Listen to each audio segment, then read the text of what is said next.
विद्यार्थियों, राजनीति विज्ञान में आज हम मंत्रिपरिषद और मुख्यमंत्री, council of minister and chief minister के संबंध में अध्ययन करेंगे। मेरे प्यारे विद्यार्थियों, जिन बातों में इस संविधान के द्वारा या इसके अधीन राज्यपाल से यह अपेक्षित हो कि वह अपने कृत्यों या उनमें से किसी को अपने विवेकानुसार उन बातों को छोड़कर राज्यपाल को अपने कृत्यों का प्रयोग करने में सहायता और सलाह देने के लिए एक मंत्रिपरिषद होगी, जिसका प्रधान मुख्यमंत्री होगा। विद्यार्थियों, इसका उल्लेख भारतीय संविधान के अनुच्छेद 163 के भाग 1 में दिया गया है। मित्रों, भारत में संघ की भांति राज्यों में भी चूंकि संसदीय शासन प्रणाली को अपनाया गया है, इसलिए राज्यों की जो मंत्रिपरिषद है उसकी वो सभी विशेषताएं होती है जो कि केंद्र की संसदीय प्रशासन प्रणाली में मंत्रिपरिषद की होती है। विद्यार्थियों, राज्यों की शासन प्रणाली में भी एक विशेषता यह भी पाई जाती है कि राज्यपालों को कुछ क्षेत्रों में स्वविवेकी कार्य करने के अधिकार दिए गए हैं और ये क्षेत्र मंत्रिपरिषद से पूर्ण रूपेण स्वतंत्र है। कहने का तात्पर्य है, कुछ क्षेत्रों के संबंध में राज्यपाल को अपने विवेक के अनुसार कार्य करने की स्वतंत्रता दी गई है। विद्यार्थियों, यदि हम इसके फीचर्स, काउंसिल ऑफ मिनिस्टर के फीचर्स देखें, इसकी विशेषताएं देखें, तो इसकी पहली विशेषता ये दिखाई देती है कि मंत्रिपरिषद और विधानमंडल के मध्य एक अटूट संबंध होता है। मित्रों, संसदीय शासन प्रणाली में मंत्रिपरिषद और व्यवस्थापिका में अभिन्न संबंध होता है और मंत्रिपरिषद के सदस्य अनिवार्यतः व्यवस्थापिका के भी सदस्य होते हैं।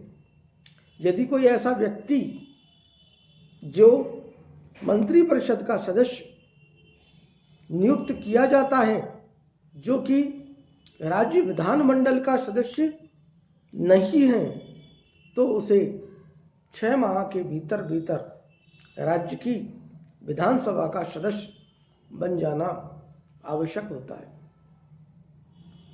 अन्यथा उसे अपने पद से त्याग पत्र देना पड़ेगा।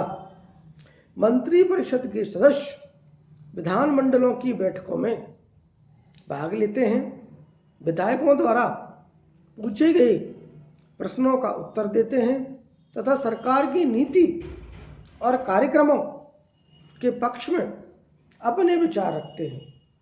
मंत्रिपरिषद के सदस्य एक और विधानमंडल में शासन का प्रतिनिधित्व करते हैं, साथ ही दूसरी ओर शासन के विभिन्न विभागों के अध्यक्ष के रूप में भी कार्य करते हैं।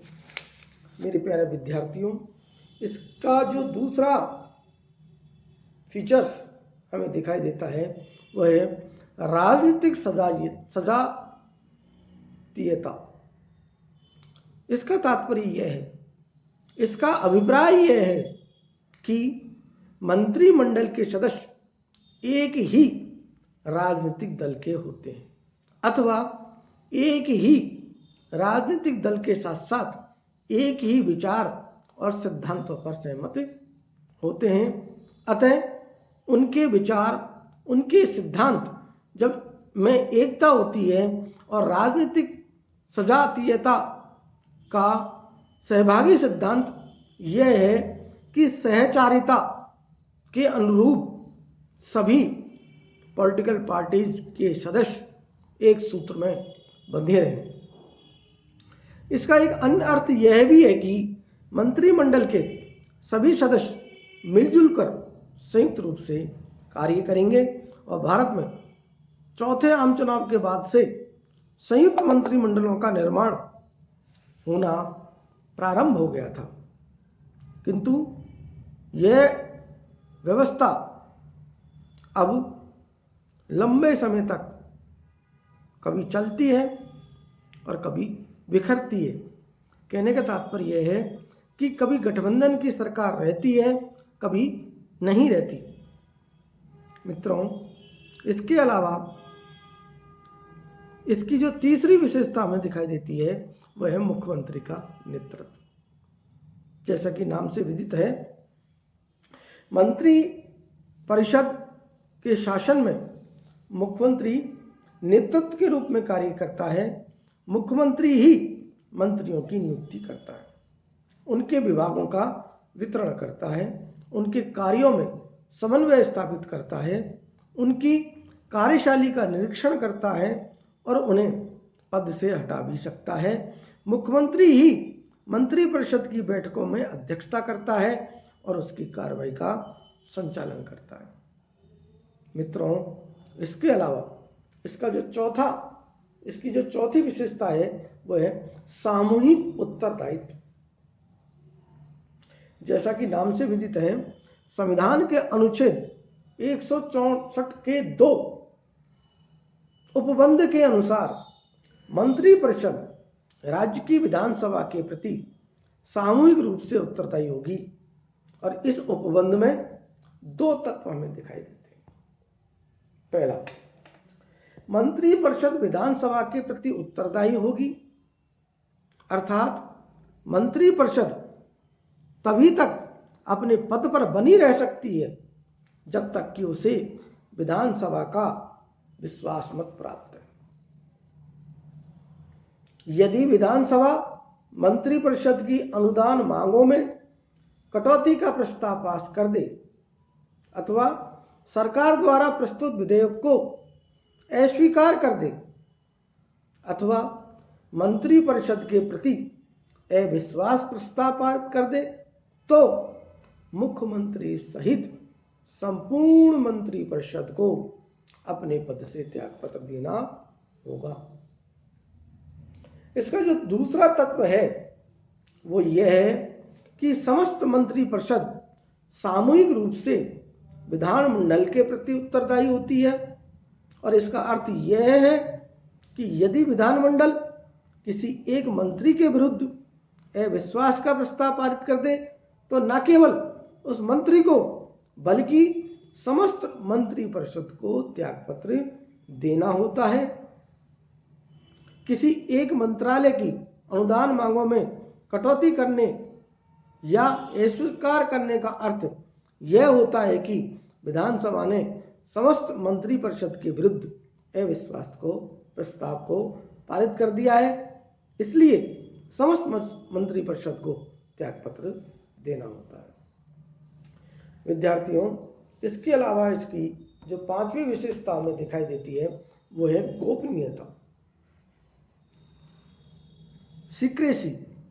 वो क्या है कि संविधान के अनुच्छेद 164 के उपबंध 3 के अनुसार किसी मंत्री द्वारा अपना पद ग्रहण करने से पहले पूर्व राज्यपाल उसको पद और गोपनीयता की शपथ दिलवाएगा और इस शपथ के द्वारा इस बात के लिए वह प्रतिबद्ध हो जाता है कि मंत्रिपरिषद की बैठकों में हुए विचार विमर्श का तथा वहां पर लिए गए निर्णयों को वो अपने तक ही सीमित रखेगा, उनको वो कहीं प्रकट नहीं करेगा। यदि कोई विचार प्रकट और प्रकाशित करना है तो इस विषय के पूर्व वो मंत्रिपरिषद से सलाह लेगा और मंत्रिपरिषद इस मामले में निर्णय लेगी।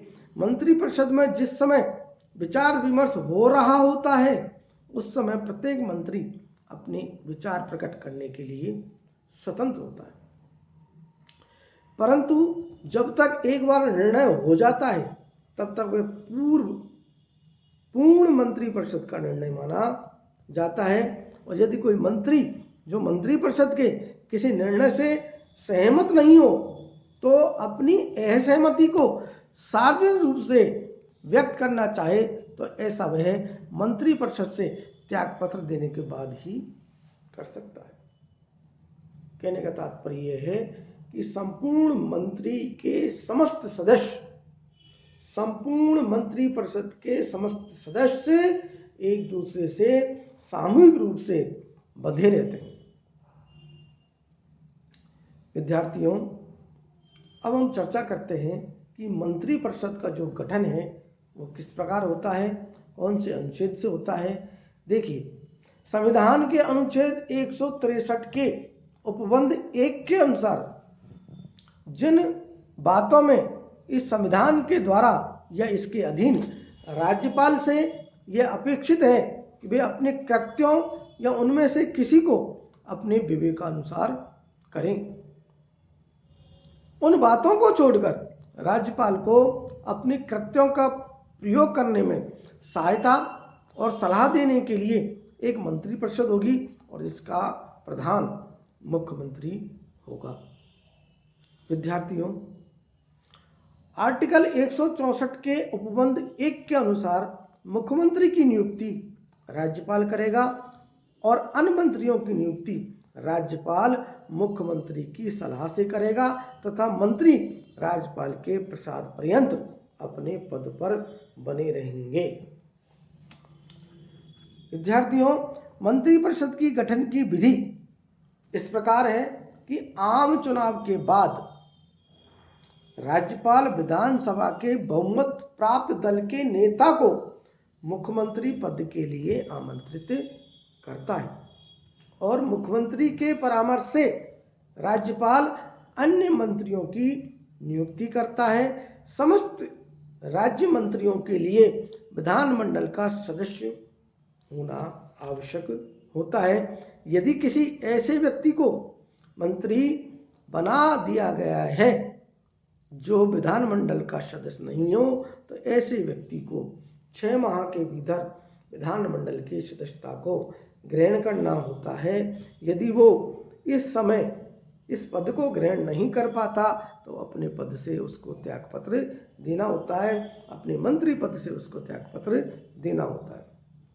विद्यार्थियों, मंत्रियों को राज्य विधानमंडल द्वारा पारित किए गए कानून में निर्धारित वेतन और भत्ते समय समय पर मिलते रहते हैं। मंत्रियों की 3 प्रकार की श्रेणी होती है। पहली प्रकार की श्रेणी के अंतर्गत कैबिनेट स्तर के मंत्री आते हैं, दूसरी प्रकार की श्रेणी के अंदर राज्य स्तर के मंत्री आते हैं और तीसरी प्रकार की श्रेणी के अंदर उप मंत्री आते हैं। विद्यार्थियों, मंत्रिपरिषद की इन तीनों श्रेणियों के मंत्रियों के बाद मंत्री परिषद के समस्त मंत्री राज्यपाल के प्रसाद पर्यंत ही अपने पद पर बने रह सकते हैं, अर्थात उनकी इच्छा के अनुसार ही अपने पद पर बने रह सकते हैं। परंतु विद्यार्थियों, यहाँ जानना आवश्यक है, समझना आवश्यक है कि राज्यपाल के प्रसाद पर्यंत का तात्पर्य यहाँ पर मुख्यमंत्री से है, क्योंकि राज्यपाल अपने समस्त कार्यों को मंत्री परिषद की सलाह, जिसका अध्यक्ष मुख्यमंत्री होता है, से ही करता है। मंत्री सामूहिक रूप से राज्य विधानसभा के प्रति उत्तरदायी होते हैं और प्रत्येक मंत्री को राज्यपाल पद ग्रहण करने से पूर्व पद और गोपनीयता की शपथ दिलाता है।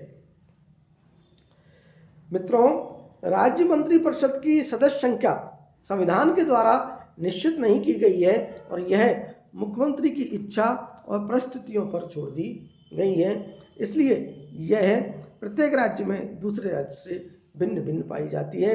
मंत्रियों में विभागों का बंटवारा मुख्यमंत्री की इच्छा अनुसार ही होता है और वह अपने विभागों में फेरबदल भी कर सकता है। मित्रों, यदि हम चर्चा करें कि मंत्रिपरिषद के क्या कार्य हैं, तो उसमें पहला कार्य हमें दिखाई देता है राज्य और शासन की नीति और कार्यक्रमों का निर्धारण करना। शासन सत्ता की नीति और कार्यक्रम को बनाना, इसके अलावा विधायी कार्यक्रम को निश्चित करना।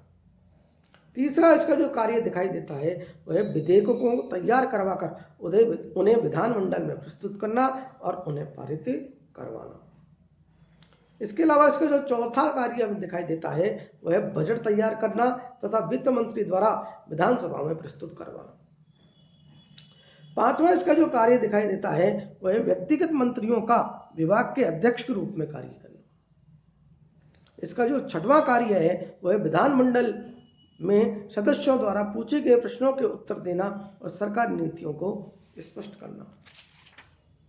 विद्यार्थियों, इसके अलावा इसका जो सातवां कार्य दिखाई देता है वो है क्षमा प्रदान करने के संबंध में निर्णय लेना। और क्षमा प्रदान करने का कार्य राज्यपाल का होता है, लेकिन उसको सलाह देने के लिए मुख्यमंत्री और मंत्रिपरिषद ही सलाह देते हैं।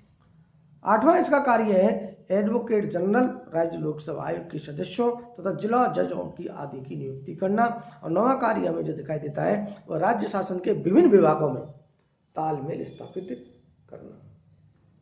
विद्यार्थियों, इसके अलावा राज्यपाल और मंत्रिपरिषद में क्या संबंध होते हैं, विधानमंडल और मंत्रिपरिषद में क्या संबंध होते हैं, ये कैसे कार्य करते हैं, इसके संबंध में हम अगली वीडियो में चर्चा करेंगे। तब तक के लिए धन्यवाद।